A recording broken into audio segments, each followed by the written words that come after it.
पूरे वर्ल्ड में जिसका नाम है उसको उसके ऊपर गोली चलती है, आम जनता का क्या हाल होगा। तो ये बिल्कुल ये नेशनल कॉन्फ्रेंस को कमजोर करने की कोशिश है, ये उमर साहब को कमजोर करने की कोशिश है, क्योंकि कुछ लोगों को ये नेशनल कॉन्फ्रेंस की हुकूमत बची नहीं रही।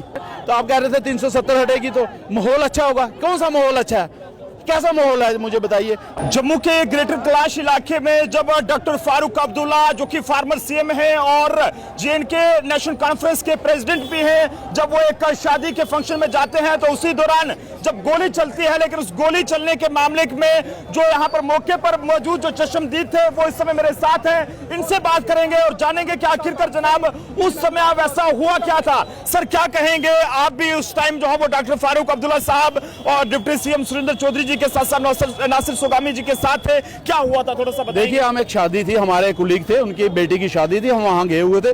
फारूक साहब हम तो पहले पहुंचे हुए थे, फारूक साहब उसके बाद आए, डिप्टी सीएम साहब आए पहले, उसके मंत्री आए 3 और नासिर साहब जो हमारे भाई वो भी आए वहाँ, और वहाँ बैठे हुए थे, बड़ा नॉर्मल तरीके से चल रहा था सारा, वो एंजॉय वगैरह करते थे, वो स्नैक्स वगैरह ले रहे थे। और तो फिर फारूक साहब कहने लगे, क्योंकि उन्होंने रोजा रखा हुआ था, रोजे तारीख करके आए थे, तो कहते यार मैंने जाना है घर। हमने कहा ठीक है। तो इतनी देर लड़की आ गई, जो शादी वाली लड़की थी, हम 2 मिनट खड़े हुए, उनसे मिले, तो उसके बाद निकले।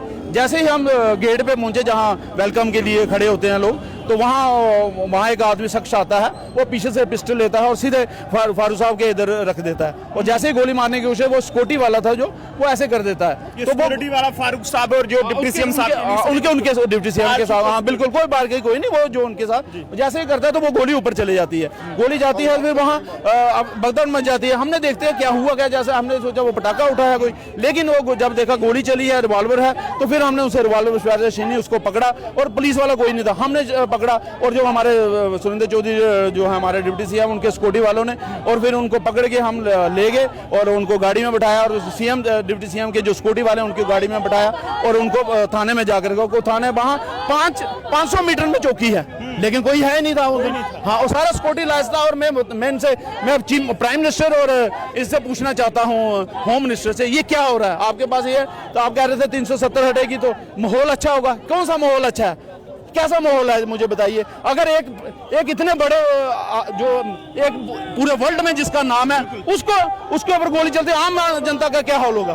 तो ये बिल्कुल ये नेशनल कॉन्फ्रेंस को कमजोर करने की कोशिश है, ये उमर साहब को कमजोर करने की कोशिश है, क्योंकि कुछ लोगों को ये नेशनल कॉन्फ्रेंस की हुकूमत बची नहीं रही।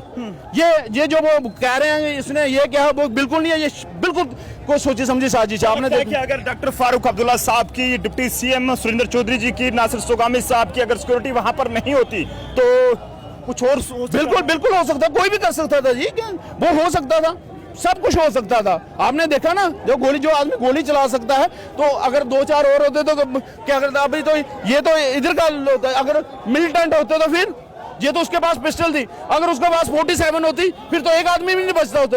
उसने गोली ट्रैकर दबाना था, टिक टिक करके वो जितने हम लोग थे सारे मर जाते। वो तो रिवॉल्वर थी, एक गोली चली, तो आपको पता 47 में तो दर्द गोलियां चलती हैं, तो कौन बचता आपको बताओ।